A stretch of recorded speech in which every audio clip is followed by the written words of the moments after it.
जय श्री महाकाल। जय श्री स्वागत है आपका आशा नेचुरल होम स्टे पर। आप अभी 3 नाइट के लिए आए हैं और समय ज़्यादा तो यहाँ दिया नहीं है क्योंकि सब घूमने घूमने में ज़्यादा सबका सिर्फ नाइट स्टे होता है।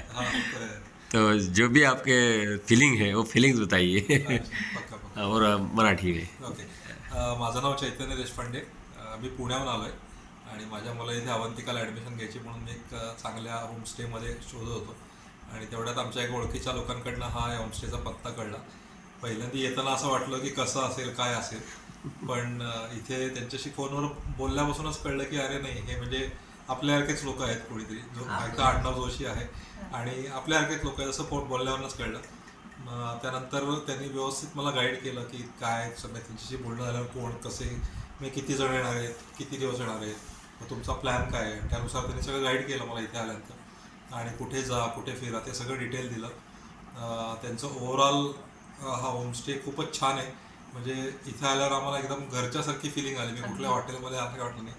आम्ही ॲक्च्युली आधी 2 दिवस हॉटेलमध्ये राहत होतो, पण इथं आल्यावर आम्हाला असं वाटलं की चला इथे आता घरी आलो, एखाद्या वेगळ्या दुसऱ्या घरी आलो असं वाटलं. Thank you thank you. कुणाच्या तरी नातेवाईकांच्या घरी आल्यावर जसं feel हां, असतं हां. तसंच. आणि मी खूपच स्वच्छता टापटीप आणि पाहुणचार या सगळ्याच गोष्टी अगदी म्हणजे घरच्यासारखं आहेत, काहीच वाटत नाही. त्यामुळं नक्की परत परत यावं इथे असंच आहे डेफिनेटली.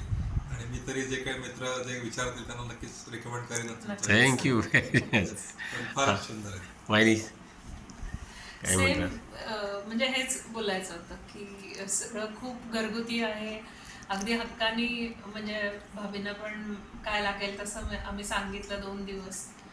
आणि कुठल्याच गोष्टीला म्हणजे प्रत्येक गोष्टीला कोऑपरेशन आहे. खरंच नातेवाईकांकडेच आपण राहतोय असाच फील आला.